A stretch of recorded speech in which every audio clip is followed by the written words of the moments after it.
Vedanta Swamin Niti Namine Namaste Saraswati Deve Gauravani Pracharine Nirvisesha Sunyavadi Paschatya Deshatarine Jai Sri Krishna Chaitanya Prabhu Nityananda Shri Advaita Gadadhar Shivasadi Gaura Bhakta Vrindam Hare Krishna Krishna Krishna Hare Hare Hare Rama Rama Rama Hare Hare.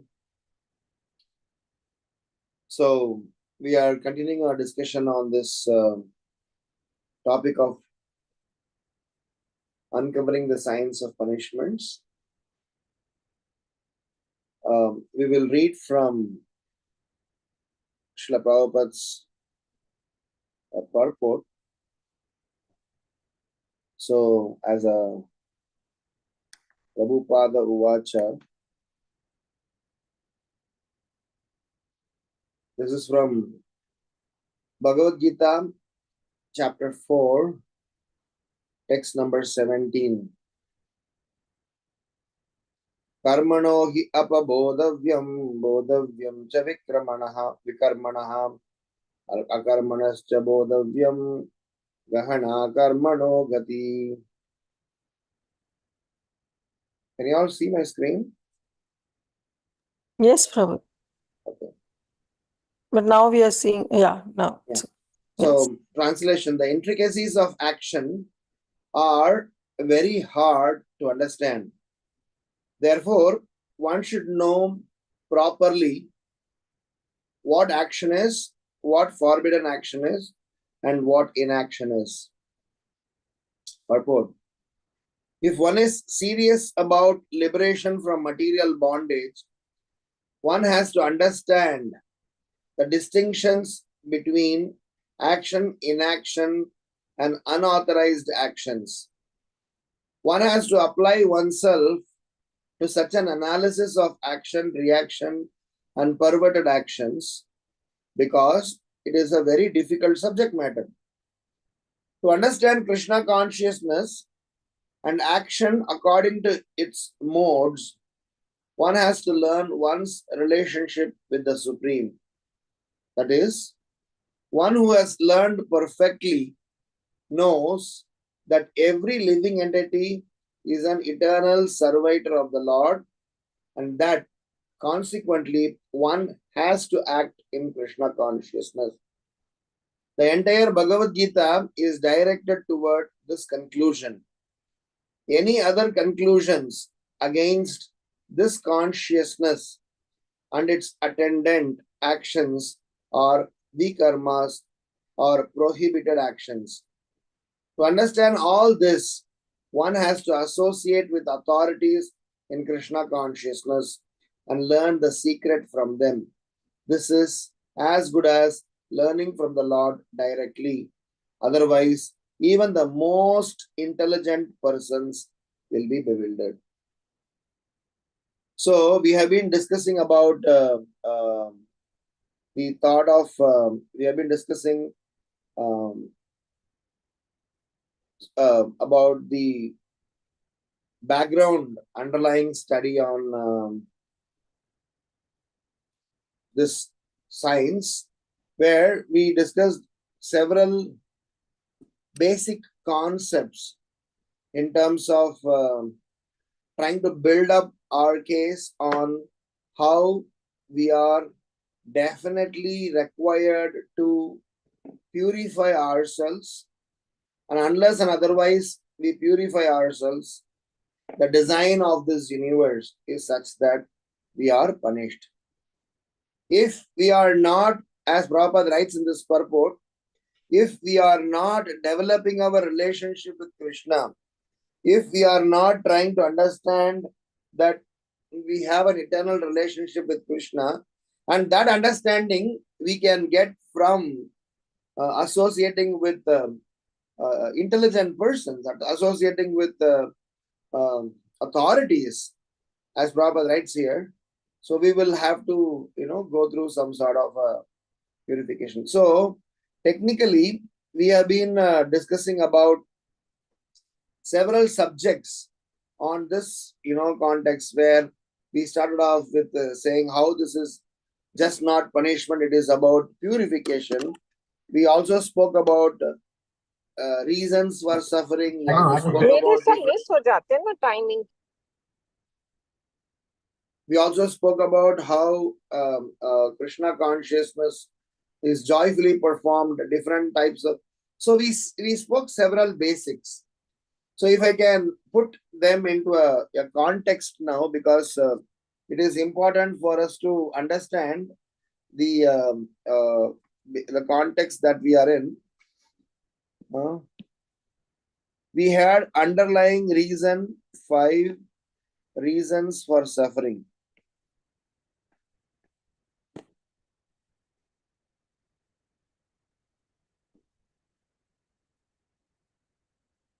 So those 5 reasons for suffering will always remain the root cause of all our problem. So everything that we are discussing, because in Srimad Bhagavatam, different places, through different types of explanations, through different types of episodes, through different types of pastimes and episodes, Srila Prabhupada is trying to explain, and also Srimad Bhagavatam is trying to explain how one needs to get definitely above and beyond all those conditioning. So from that standpoint, the underlying reason is, what are those 5 reasons for suffering? Ignorance, false ego, attachment, hatred, and acquired nature, the nature that we would have acquired. So those 5 things is the base. But on top of that, we spoke about sins, we spoke about aparadha, we spoke about dharma, we spoke about adharma, we spoke about etiquettes. So there are different parinam, there are different ways by which there are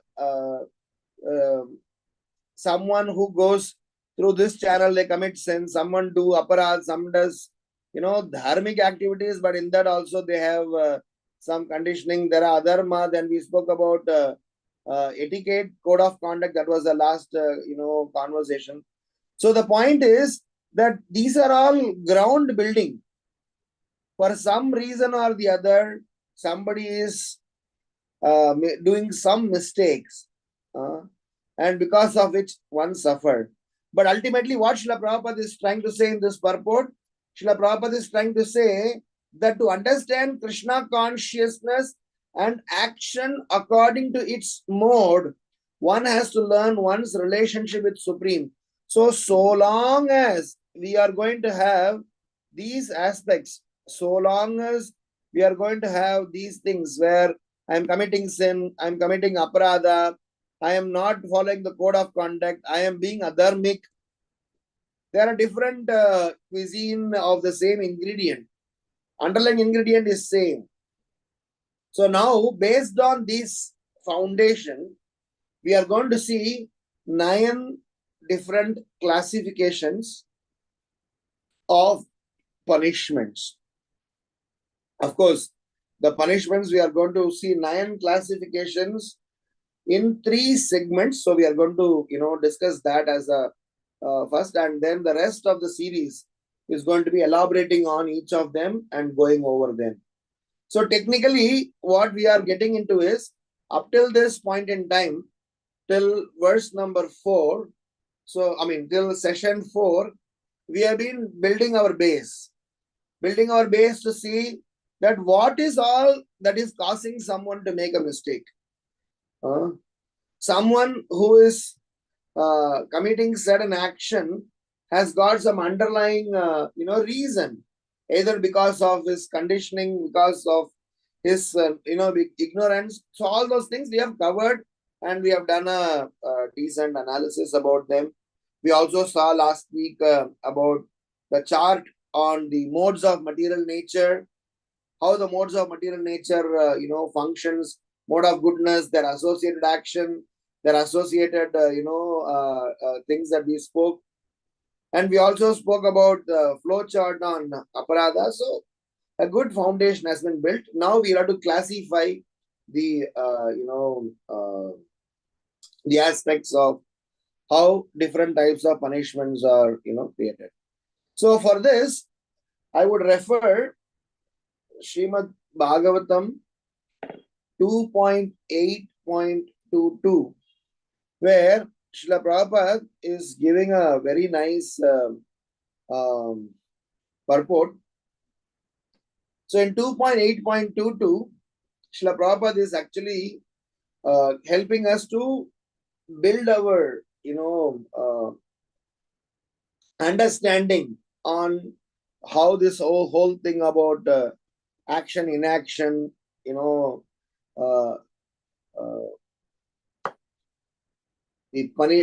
vikarma action. So all of those things, Srila Prabhupada is trying to give a very nice thing. 2.8.22, Srila Prabhupada writes, the devotees who are not fully purified, the devotees who are not fully purified, as well as empiric philosophers, because of their conditional nature, they have to come back again, become conditioned again and during the next creation for further purification.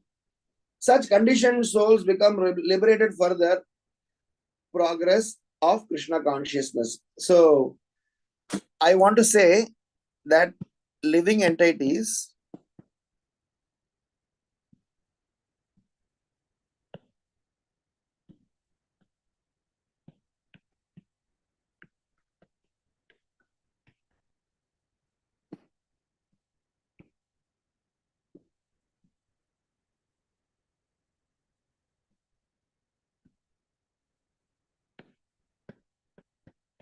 they can be divided into two.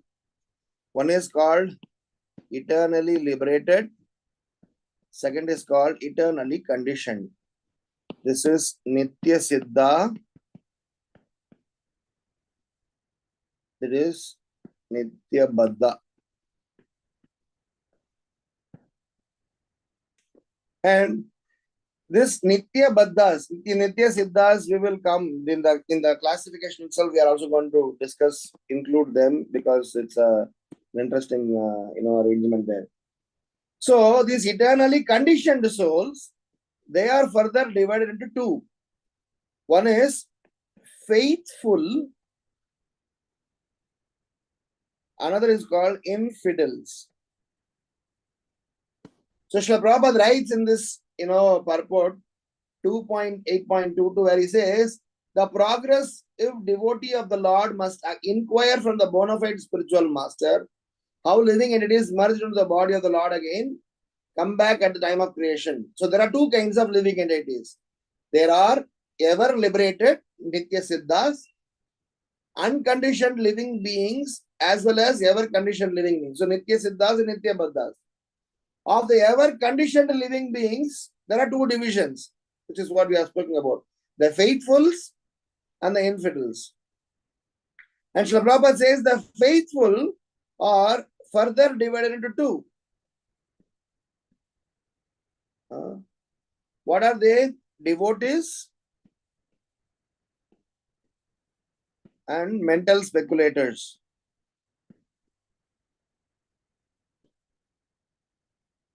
So Srila Prabhupada says that at the end of the day, a person is going through a trajectory, depends upon what action, what inaction, what prohibited action that he does. He has to go through some sort of a trajectory. So hence it is important for us to choose the devotee channel, and as Srila Prabhupada writes, by taking the help of an authority, and we have to exit this cycle of birth and death. So that brings us to the different types of punishments. So we are going to discuss 9 different types of punishments. The first one is of the category of non-devotee and who is non-dharmic. So typically, a person who is in the not general category, where he is committing either purposely or inadvertently. So this is first category, where he is in the he's not a devotee, he's not having Krishna consciousness exposure, neither he is having any understanding about dharma.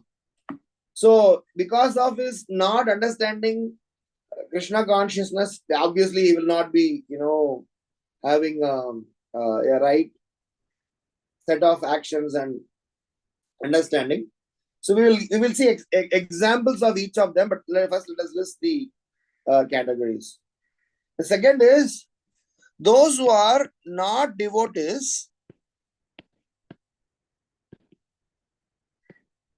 but they are to some extent religious. They are dharmic. In a sense, they are religious, they are righteous, but still, because of they are not completely properly situated, they make mistakes. So this is one section, section 1, where we talk about non-devotees. Then starts the second section, which is about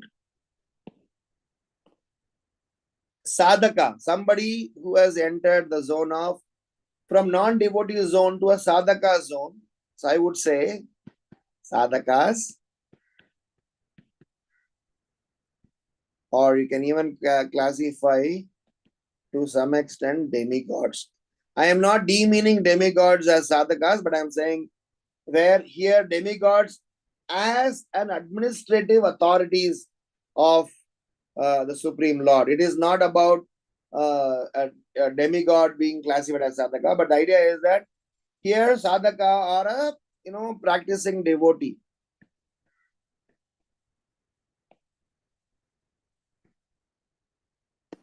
So this practicing devotee, because of his practicing the state in which he is in, because of things, sometimes out of conditioning commits some adharmic activities.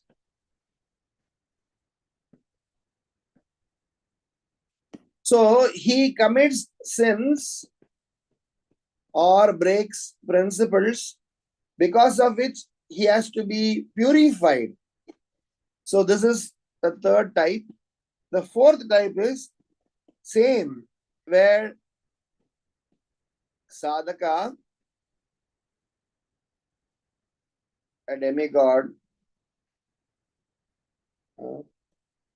he may not commit sinful, but in terms of code of conduct, in terms of etiquette to be followed, basically this is direct committing of sins. Like Srila Prabhupada says, the following of 4 regulative principles. If you do not follow 4 regulative principles, but if you are chanting, if you have started understanding Krishna consciousness, it is directly committing an adharmic action. But somebody who is sadhaka, because of his conditioning, because of certain situational, inadvertently he may not follow the etiquette, still he is punished. But I am putting them as separate classification. This is second section.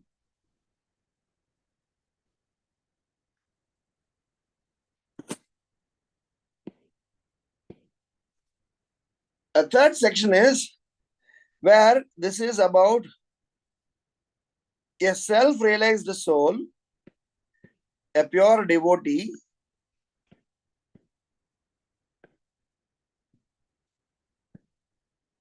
out of his mercy,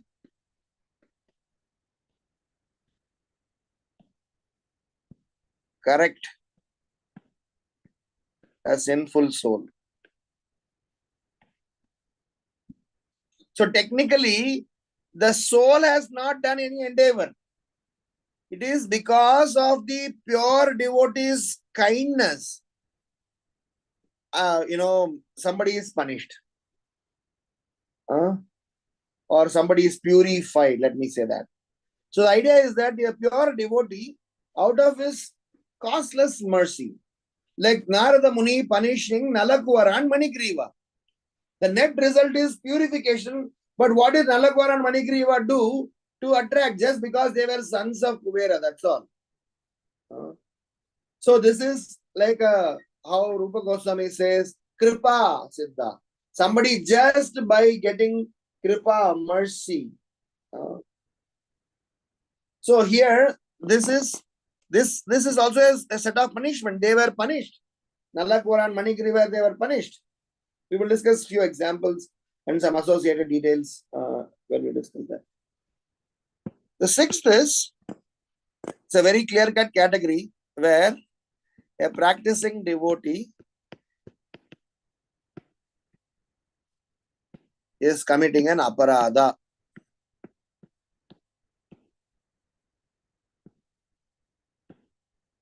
Up till this point in time in our discussion, we didn't mention anywhere aparadha. We were already discussing about code of conduct, but now it's aparadha. So practicing devotee committing aparadha will have to be definitely punished.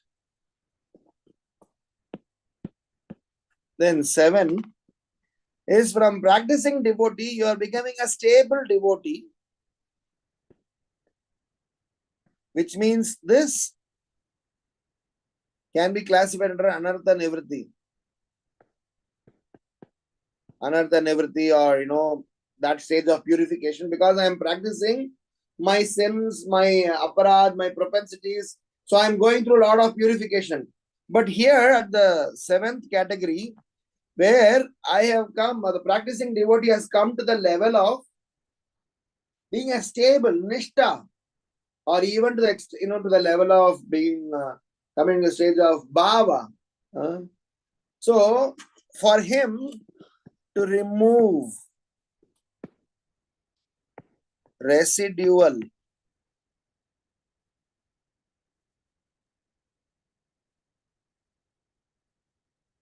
unclean things,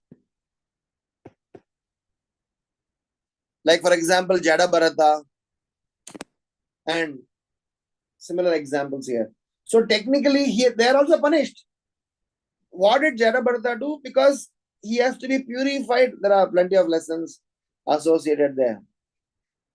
So this is section 3. So look at the sections that we are trying to very clearly identify.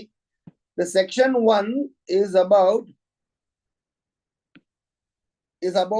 simply non-devotees. So technically, this is for our information purpose, because here we are discussing about all non-devotees. Just to note that such things are there. The entire 5th canto, 26th chapter, or wherever we are discussing about the hellish planets, unless and otherwise somebody is committing a grave offense, a devotee doesn't fall into that, because as we discussed in some of the earlier sessions, a devotee, even though he has mistakes, he has conditioning, he is still given a classification title as a devotee, because he has surrendered to Krishna.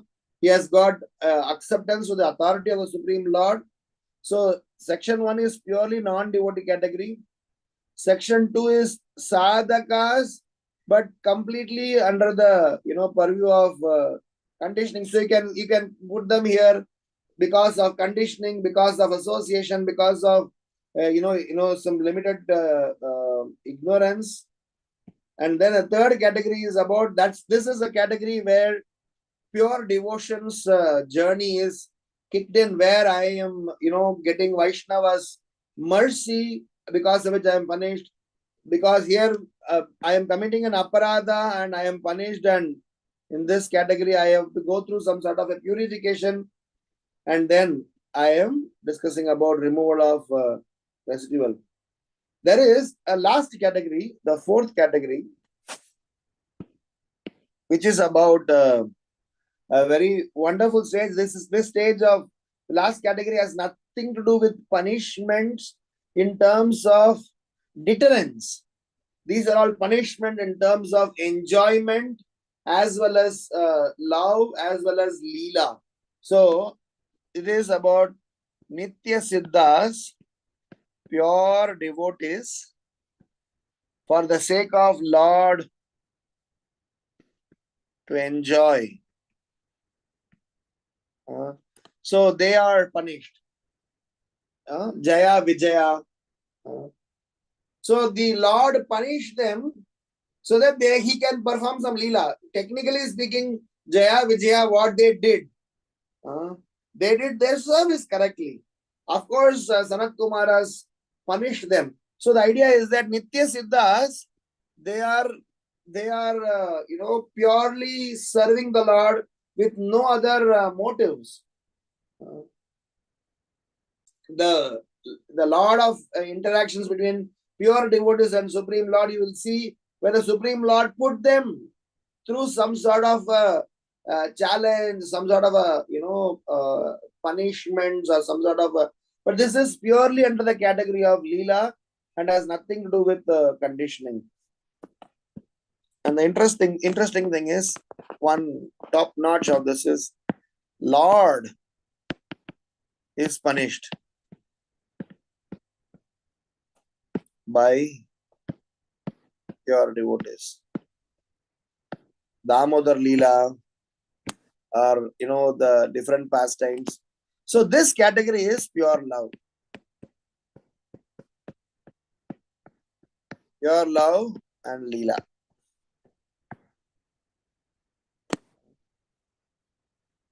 So the idea is that at the end of the day, we are trying to classify this because we need to know, as a practicing devotee, it is in our best interest. It is in our best interest to understand the section 2 and section 3, where I am completely, that is why all the basics that we have been building, what is dharma, types of adharma, sins, aparadha, flow charts of aparadha, we will be grilling them on each of them when we go through each of this section. And that's where we are trying to educate ourselves that at the end of the day, it is imperative, it is important for me to be free from my conditioning through, as Prabhupada writes in the Bhagavad Gita purport that we just read today, Srila Prabhupada writes that it is important that one has to act in Krishna consciousness. Any other conclusion against this consciousness and its attendant actions are prohibitions. So, at the end of the day, for a practicing devotee, how are we going to be in Krishna consciousness? Prabhupada says the next statement, associate with authorities in Krishna consciousness. So, my point of classifying this is going to be the nucleus for the next seven sessions. Last 4 sessions, we were building the base, and now we are classifying the types of punishment. And then each of them, we have several examples for each of this category and several lessons associated with each of this category. And there are so many technical details as we move forward. Here, in terms of the category 1 and 2, it is pretty much straightforward. So whether you are dharmic or not adharmic, but if you are not devotee and if you are committing some action purposely or inadvertently, you are punished. So for which hellish planets are defined.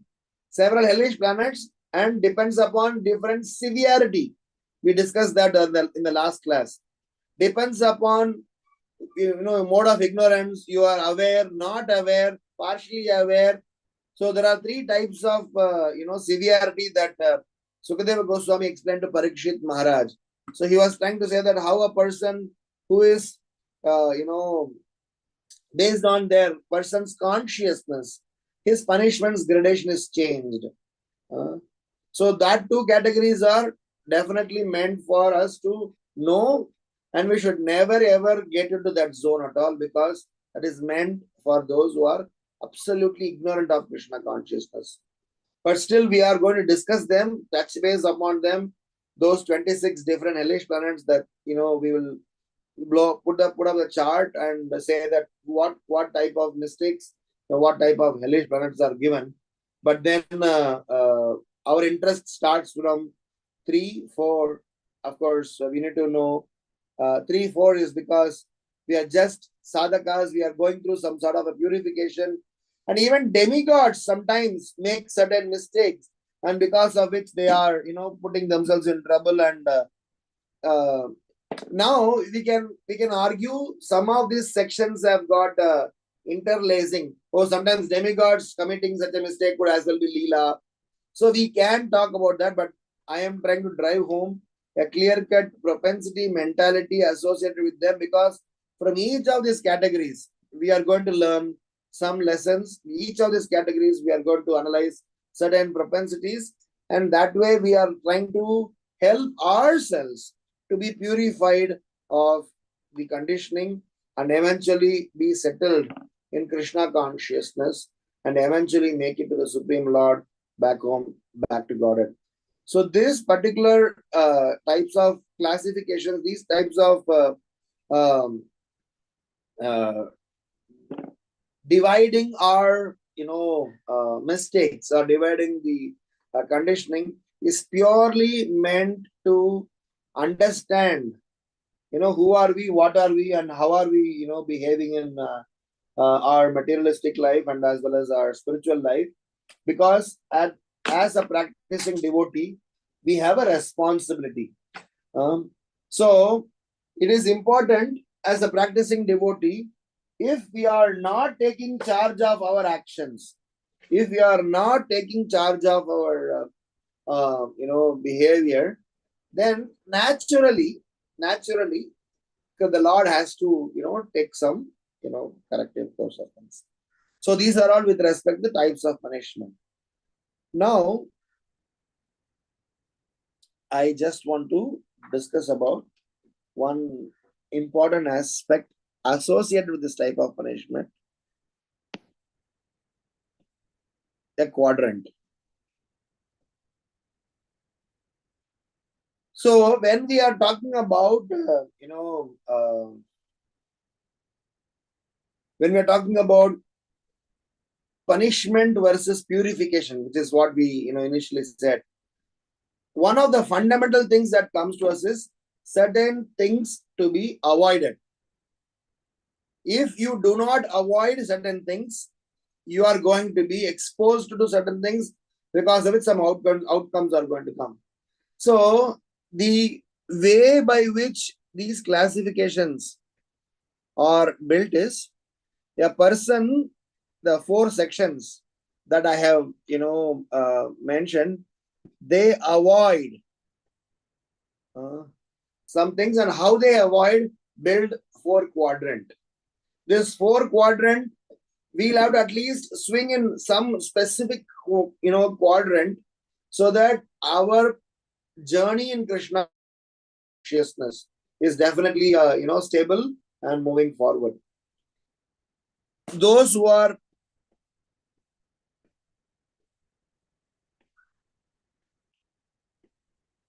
in non-devotee state, our section 1 category, they don't avoid, they simply enjoy, because they don't avoid. When I say avoid, avoiding committing aparadha, avoiding committing sinful activities, avoiding associating with sinful people. We discussed in our last session, one is the action of performing an action, second is associating with people performing such actions.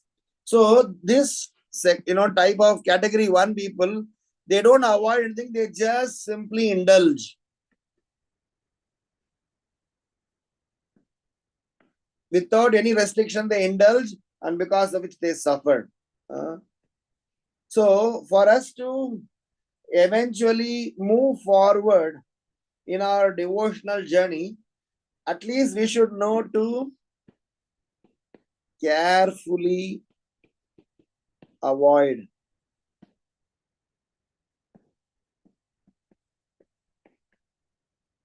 So if you are not careful, this is section 2, wherein those of us who have to carefully avoid some things that are associated with adharmic, our code of conduct. So if you do not avoid, so basically, as a practicing devotee, why Srila Prabhupada says there are some restrictions, do's and don'ts. So avoiding, we are supposed to avoid. We have to have a clear-cut, labeling in our own set of actions. This is some things that I will not do it. Then we come to the third quadrant where I am consciously avoiding. I'll give an example of each of them now. Consciously avoiding, which means what? The carefully avoiding and consciously avoiding, meaning I avoid because I will get, because I will not do sins. I want to get punya, so papa punya, or I will just be making sure that I am being righteous, I am being dharmic, I am being, inclined towards Krishna.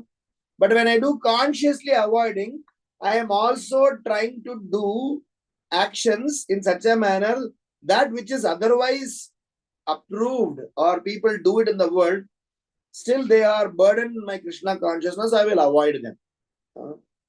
And finally, the fourth category is purposely avoid.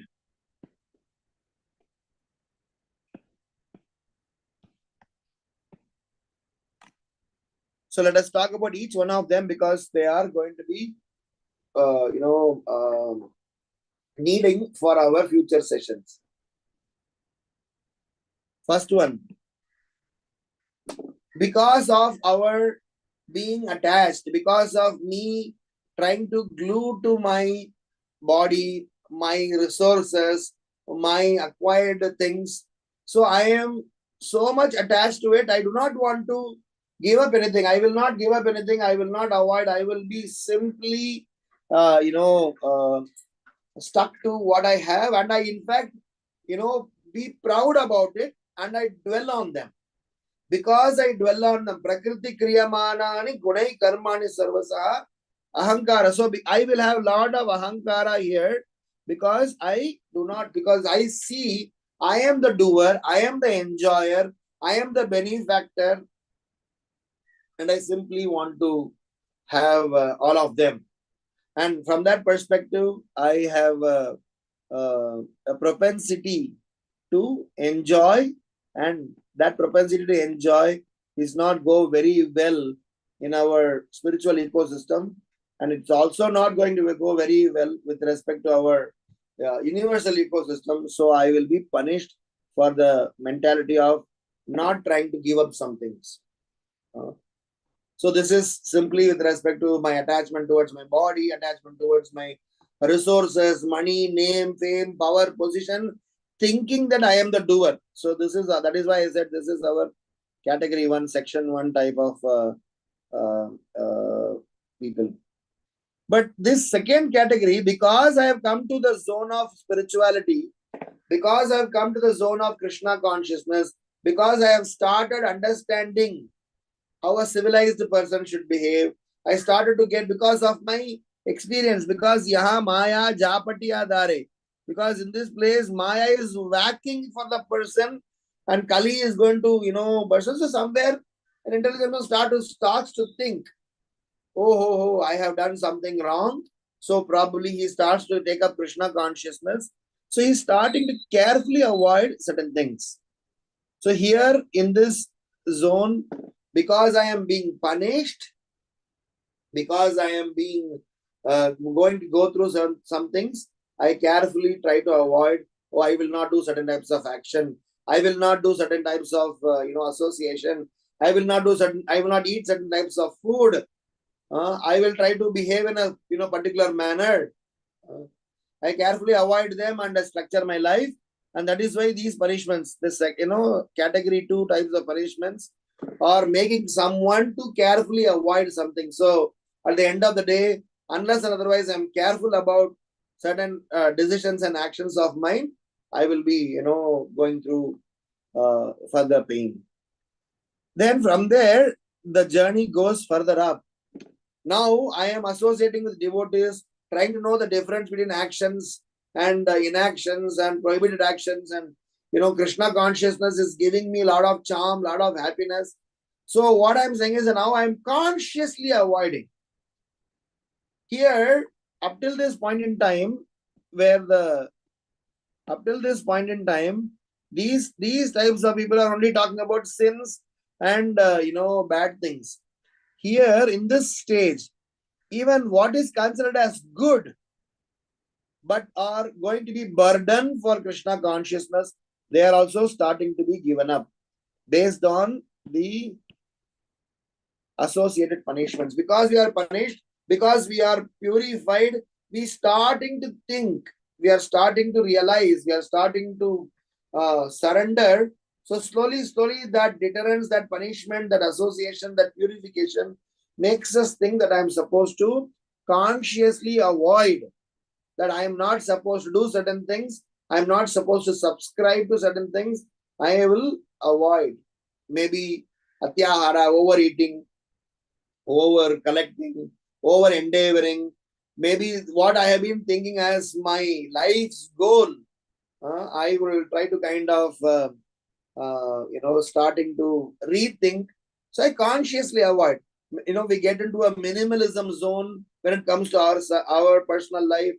When we come to a full-fledged plunged activity when it comes to Krishna's service.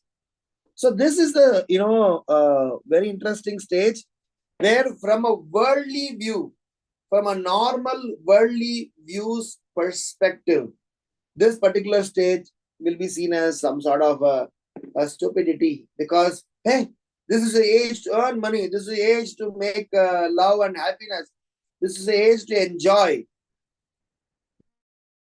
As practicing devotees, that this is the age for us to also to work, to serve, to learn, to perform actions, so that this chakra, kala chakra, can be completely exited. And finally, this stage, they are purposefully avoiding. Tyaktva turna masesha mandalapati shrenim sadat uchavat bhutva dhina ganesa kau karunaya kaupina kantashitau. Why they are avoiding? Why is Goswamis, they even removed their Janayu, they removed Tridanda, they just gave up, because they thought even that is a burden. Here the stage 4 is pure love, it is only simply love. So any small obstacle to this love, I will avoid. I am ready to undergo any amount of austerity, any amount of pain, any amount of purification, if I am going to be directed towards it. For that, I am ready to put myself through all sorts of austerity. So avoiding is our mantra. At what stage, what am I supposed to avoid? Which quadrant I am in defines, and accordingly our punishments are associated. So when we are trying to get into we are not supposed to imitate anyone, but it is important for us to know that we have to move towards the 4th quadrant. If you are not moving towards 4th quadrant, then we have, so this is the 1st quadrant, 2nd quadrant, 3rd quadrant, 4th quadrant. We need to move towards this quadrant. If we are not moving towards this quadrant, then what Krishna is saying in Bhagavad Gita, Ashrada danaha purusha dharmasyasya param tapa aprapya mam nivartante mrityu samsara vartmani. We keep doing rotation, in the cycle of birth and death, birth, death, old age, disease, birth, death, old age, disease, birth, death, old age, disease. We will be keep on doing that rounds. So it is imperative that we have to definitely get out of our cycle of birth and death by carefully, consciously, purposely avoiding those which are obstacles in our Krishna conscious journey. And the last portion of our today's discussion is about the challenge, for a practicing devotee is we are, carried away. We are easily get, affected by this definition of good. So we are going to have a small discussion on just good versus bad versus evil. Again, this is to help us how to avoid. So we are going to use this. I used bad versus evil. I will use the word evil just because I just want to. It is not evil in all the sense, but it is to be clearly classifying that our Krishna consciousness needs to be very purely, clearly to be done. So we are going to discuss about spiritual good, evil for spirituality, material good, evil for materialistic life. The moment I know this, it will help me avoid. So it is not a very complex one, it is a simple understanding. All that is spiritually good, or even I would say great. All that are spiritually evil, that are dangerous. This is about aparadha and all those etc. things. All that is materially good, this is where we get into trouble. If it is materially good, it is safe to avoid. And evil for materialism, anyway, it's obvious. We avoid them. The reason I'm saying this is, half of the time as a practicing devotee, we think we somewhere or the other, fall trap in this scenario of materialistic good. Saying that, we have a lot of justification and that's where Kali operates. How does Kali come and attack a practicing devotee? He comes and somehow or other, he comes and whacks on our back and try to, allure us. Saying that, why don't you switch yourself away from Krishna consciousness for certain reasons? Why don't you switch yourself away from Krishna consciousness for, some justifying reasons? So the idea is that the materially good decisions, I have, in all my counseling sessions, I have seen people who are not able to come out of this material good state. And we will always give Krishna consciousness justifications. But we need to be very careful, very, very safe. This is a very tricky area. This is a wonderful area. And these two are anyway to be, carefully avoided. So, technically speaking, all that is materially good are actually to an extent, if I can say, is, somewhat evil to our spirituality. That is why Prabhupada writes in one of the purports in Bhagavad Gita, he says, if the whole world is going to appreciate me, but if it is not going to be appreciable from a Krishna consciousness perspective, what is the value of that appreciation? If it is very good from the whole world's perspective, but it is not very good from the Krishna conscious perspective, then are we making the right choice? So I just wanted to highlight this aspect by saying that for us to avoid, what are we supposed to avoid? Evil for materialism, please, it's an obvious thing, avoid. Obvious rejection, obviously reject them. Because by design that in our material nature, we are fickle-minded. We are very much seeing things in a very, very short-term perspective.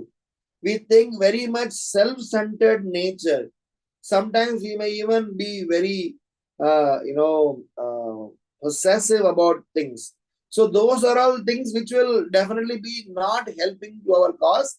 And some of these decisions could also cause us to be punished. So, the reason I'm analyzing this is that if you dissect inside our heart, for us to do complete spiritual good, we need some endeavor. That is why today's, Prabhupada Uvacha is that to understand all this, one has to associate with authorities in Krishna consciousness and learn the secret from them. This is as good as learning from Lord directly. Srila Prabhupada uses the word learning secret from them. Sanatana Goswami and touchstone pastime. The person learning secret from Sanatana Goswami. Oh my God, this guy has kept the touchstone in the trash can, which means he is having something better. Ramanujacharya, when he was walking with his disciples on the banks of Kaveri, or some river, maybe not Kaveri, some other river, he saw a king walking with a naked foot. I mean, he didn't wear any chappals. Hot sun on the sand, just being going after a prostitute. So he thought that, what a beautiful lady this person is. So Ramanujacharya was super surprised. It is super hot. The legs will be getting burned. But he is going after this lady. So he went to the king and said that, what are you, so much attracted to this girl? The king says, look at the eyes of this girl. So beautiful. I'm so captivated her beauty. So Ramanujacharya is saying, if I show you something more beautiful, most beautiful, what will you do? So obviously I will give up. So he is taking them to Sri Rangam, Lord Ranganatha Swami. That is why the Lord is called Pundarikaksha. If you go down south, if you take some time out, there is a temple called Pundarikaksha Perumal Temple. There's a place called Tiruvallarai. It is said that it is that Lord Ranganath Swami, the deities are there from Satyayuga, or maybe from a very long time. And the deities of Tiruvallarai, the name of the Lord itself is called Pundarikaksha Perumal. He is further more older than Srirangam. Adi Tiruvallarai, that's how they say. So the Lord is beautiful, lotus-eyed. So he says, Ramanujacharya says, if I show somebody more beautiful. So the point here is, just because we have not seen, not experienced that which is spiritually good in a full sense, we get carried away. We get carried away by that which is materially good. So the reason I was trying to say this is to explain about this aspect of avoiding. What am I supposed to avoid? What am I not supposed to avoid? How am I supposed to avoid? That is the reason, I was just trying to say, it is important for us to know what is good, what is bad, what is evil. And in the context of Krishna consciousness, it is important that we try to improve upon our Krishna consciousness activities, improve upon our,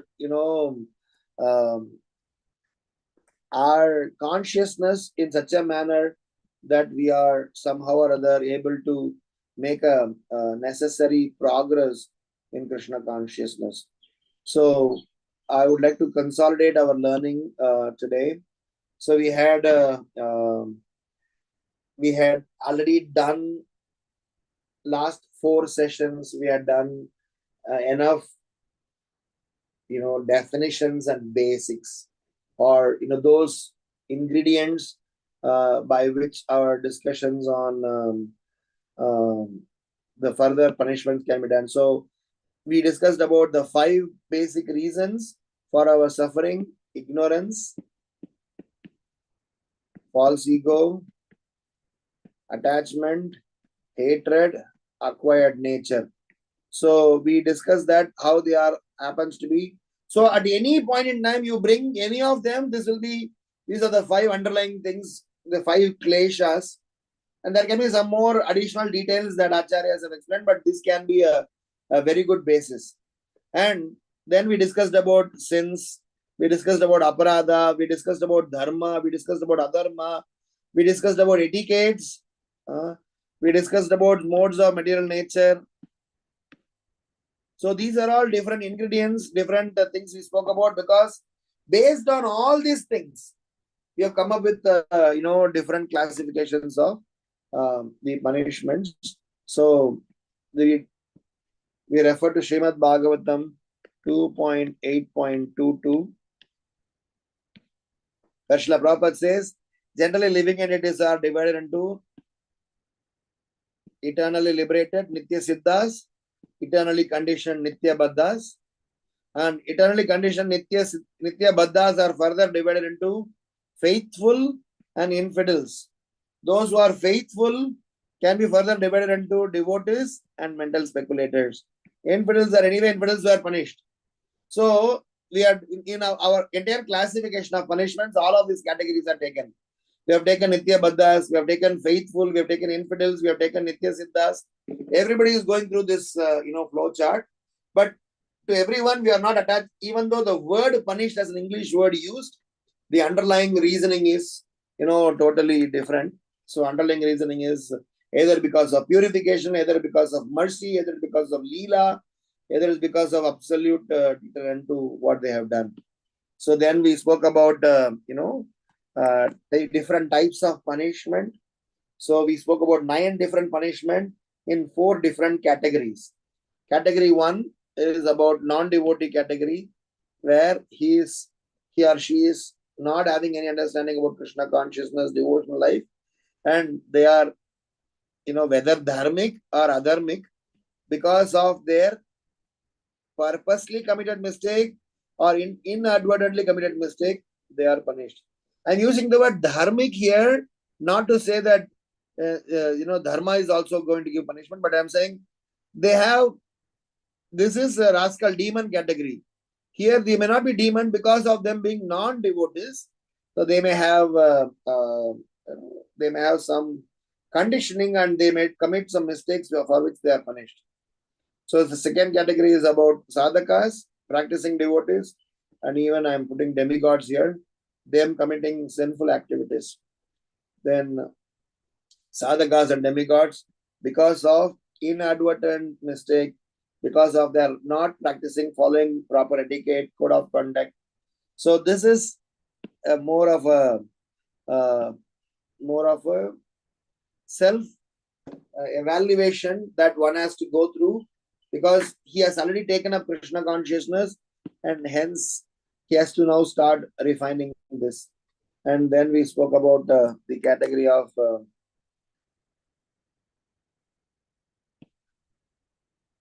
pure devotees, costless mercy, practicing devotees, because of aparadh, they are punished. Then stable devotees who are situated very well, bhava, nishta, ruchi, so many stages, they are also even sometimes punished because of their action. We are going to see examples for each of them, lessons from each of them, and so that is going to be the next 3-4 weeks. And then finally we are going to discuss about how are we even going to handle such devotees in our community, because we are going to talk about Vaishnava relationships.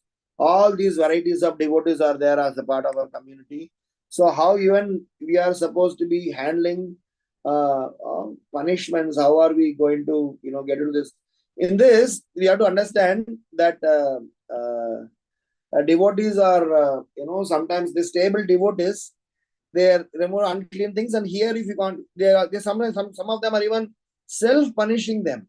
So they punish themselves for their own purification. So we need to know how do we deal with them. So which we will take it up in our subsequent sessions. And finally, with pure love, there are some interesting, like as I said in the last class, festival of punishment by Nityananda Prabhu on Raghunath Das Goswami. Neither Raghunath Das Goswami was a conditioned soul, nor Nityananda Prabhu had any agenda. But then Pure love, simply performing Leela and increasing the, rasa, mellow of the transcendental Gaudiya Vaishnavism. And the Lord is even punished by pure devotees. Again, simply Leela, Yashoda Maya binding Krishna, or, the Gopas not letting Krishna come and play and make Krishna do certain activities. So we have some wonderful things that are coming up. And then we spoke about for us to eventually get into the stage of purification. We don't know the classifications also have some things you have to keep on avoiding for us to make progress.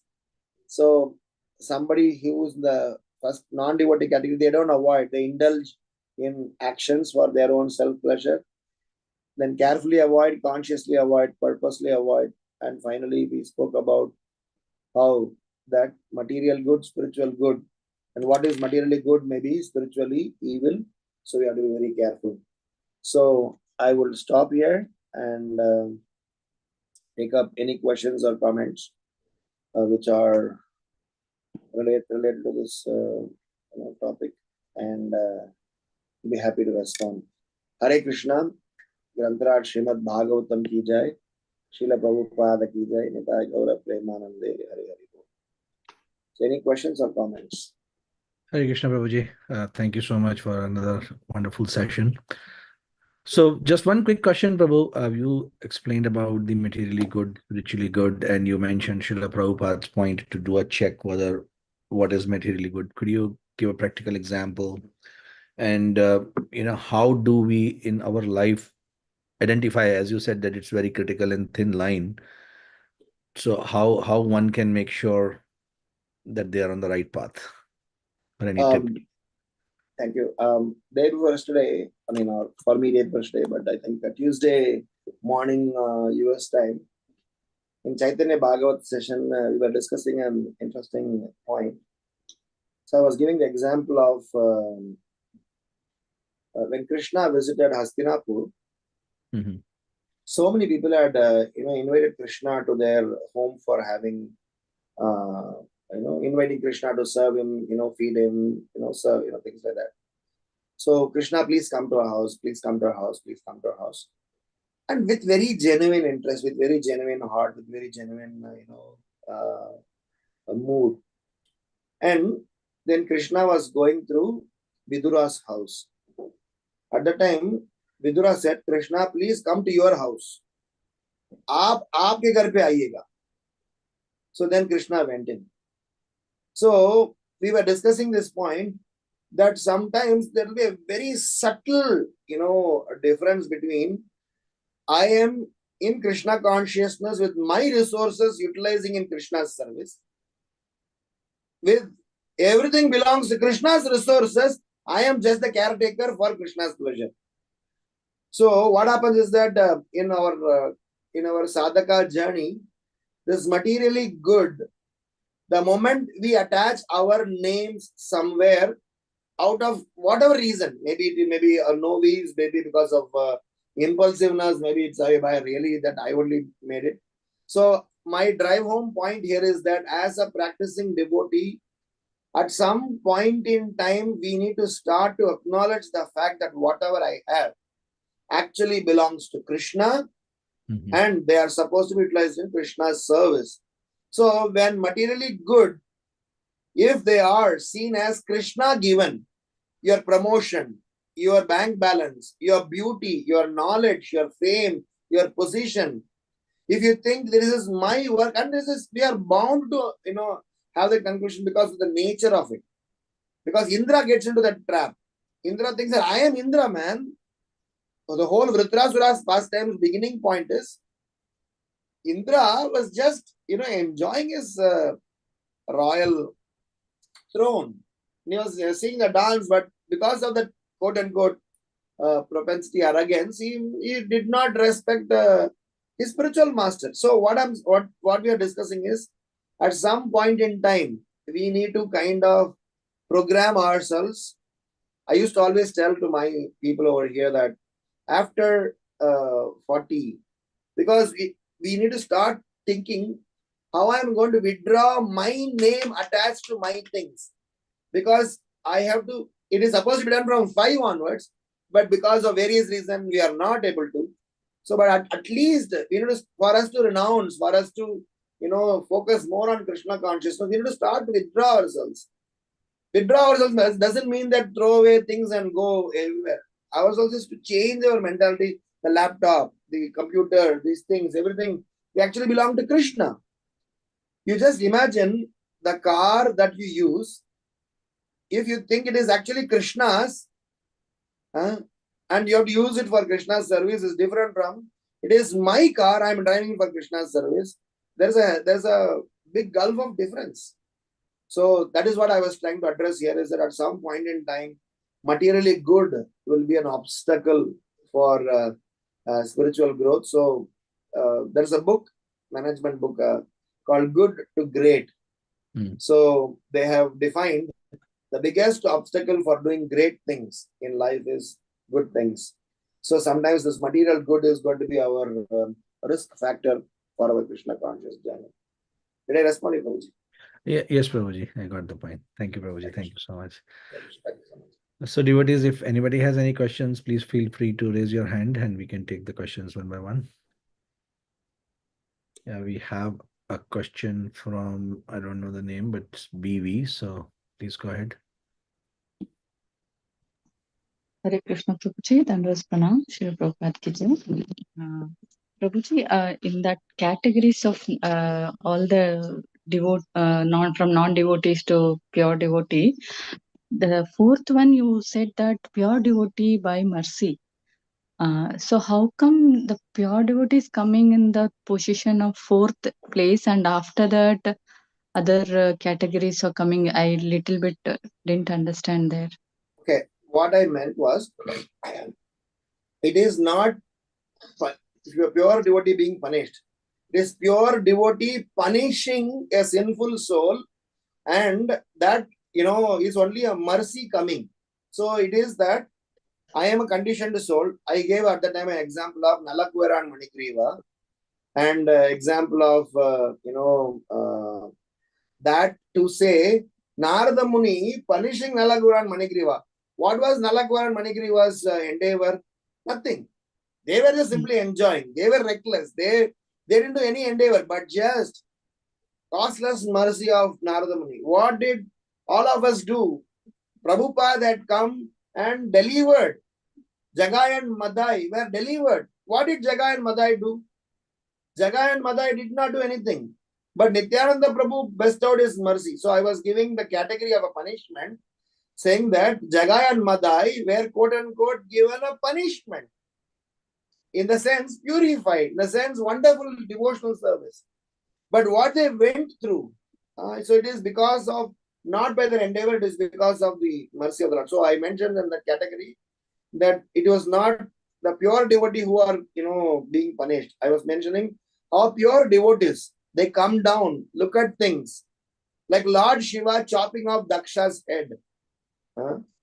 Daksha was to be punished. And Daksha's punishment is justified. Because Lord Shiva, how much ever he was tolerant, after a point in time, when it was coming to establishing a standard, Daksha had to be, killed. So I was giving. So as I said, we will go through each of them, narrate episodes, go through little bit details of the episodes, drive home some lessons, and we'll analyze that. Did I answer you, Mataji? Yes. And Prabhuji, in the last slide, you said that materially good things. So many a times devotees are advised to take care of few things so that you will not bother others in the later point, or you should use your intelligence. So materially also you should take care. So where is the time that I don't want anything, Krishna will take care, will come, and it should not be foolish? You are based out of US or India?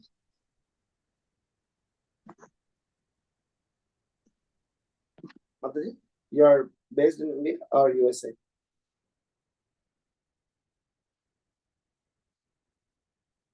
Hare Krishna, I think you are muted yourself.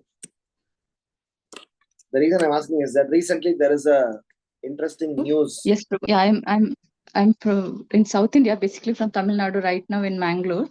Okay. Bhagavati Vasudha Devi das. Yeah.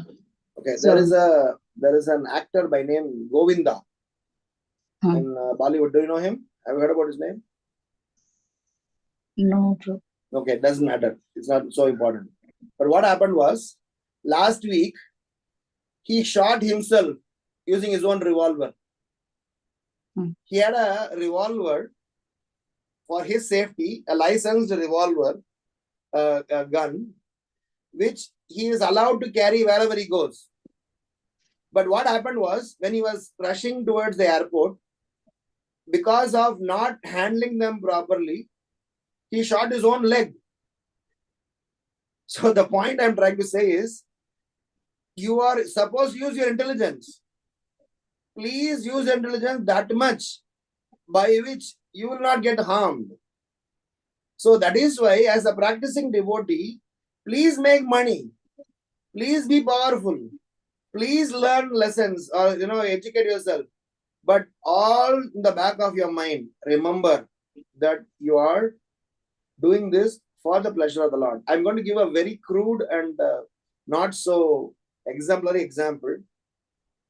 How does a terrorist look? Who is called a terrorist? Sometimes there are doctors who are supporting terrorist organizations. They are classified terrorists. There are investors funding people who are supporting terrorist cause. They are called terrorists. Those are drug mafias who are supporting terrorist cause are also called terrorists. A terrorist need not necessarily be a very gory looking person, and so demons generally are very ugly looking people. But Ravana was very beautiful. So the point I'm trying to drive home is that please use your intelligence, please make money, but in your head, in your propensity, in your thinking, in your planning, please handle them carefully. That is why a grahastha devotee has got more responsibility, more risk. Brahmachari and sannyasi have got, they have nothing to do with money and women. Supposed to be, if a brahmachari and sannyasi, they don't deal with money, they don't deal with women. Fantastic, their life is glorious. The moment they deal with money and women and power and position, that's where the things got muckier. But for grahasthas, we think we say all these logical statements. Prabhuji, mera bacha hai, I have child, I have things to look after, I'm supposed to be economically contributing, I'm supposed to be giving in charity, I'm supposed to be doing so many things. So we keep telling so many things, and which is right, and hence we are supposed to be careful. A person who is dealing with knife, unless he is able to keep them carefully, it will hurt him. A person who is practicing Krishna consciousness, please make money, please be powerful, please do everything, but make sure that the associated tag to that action should be associated with Krishna. This is to be, that is why I mentioned carefully, consciously, purposely. Carefully avoid. Then you go one step further, consciously avoid. Then you go one step further, purposely avoid. I purposely deny. That is why it is said that Sarva Upadhi Vinirmuktam Tatparatyena Nirmalam Prishikena Hrishikesh Sevanam Bhakti Ruchyate. Makes sense, Mataji? Yes, Prabhuji. Yes, Prabhuji. Thank you so much.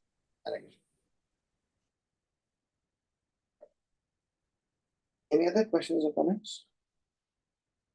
Yeah, Rachna Mataji, you can go ahead. Yes, thank you. Hare Krishna, Prabhu. Very nice class. So, when you said about purposeful thing, like, I don't think that can happen prematurely. It has to happen when, when person is ready. Because that level of purposefully giving up would happen only when you are that mature, It cannot Absolutely. happen immaturely, You cannot say suddenly today I'm going to leave everything and become so pure, So Absolutely, Mataji. The topic of renunciation, the topic of giving up is it's a very deep topic. That is why I put in a quadrant. From 1 to 4, you can't switch. 1 to 2, 2 to 3, 3 to 4. And it may not even happen in one life. but at least let us know it for the fact that at some point in time, for us to go to Krishna, I need to remove all my baggage. What is the definition? Sara Upadi. To an extent, a Brahmin thread, how is it an obstacle? But Rupa Goswami, Sanatana Goswami, they even gave that up. They gave their sannyas danda. They gave everything up. So at that point in time, even that is an obstacle. So my point is, you are right. Don't imitate, don't jump into some things prematurely, and that's not the reason why we have said what we said. At least we know these are the aspects that are part of Krishna consciousness. When we are going to teach about renunciation, we teach renunciation right from the initial stages of our Krishna consciousness. So when I buy something, I need to be told this is not going to be with you eternally. When I acquire something, I need to be told that this is not going to be with me for all the time. So when we have that understanding, then proportionate attachments will be there. That is why when we are educated now, so we are not going to tomorrow give up everything and just throw things and tantrums. That is also recklessness. That is also not accepted of us. So we are supposed to logically, technically, spiritually know this, elevate ourselves, go towards our spiritual journey very systematically. Srila Prabhupada is never urging us to jump into things, but he is definitely, encouraging us. Thank you so much. Any other questions or comments? And Prabhuji, I don't see any other hands raised, so I think we are done for Sure. this session. Thank you so much, and thank you everybody for joining in. We'll take your leave and we'll see you next week. Hare Krishna. Hare Thank you. Krishna. Hare Krishna.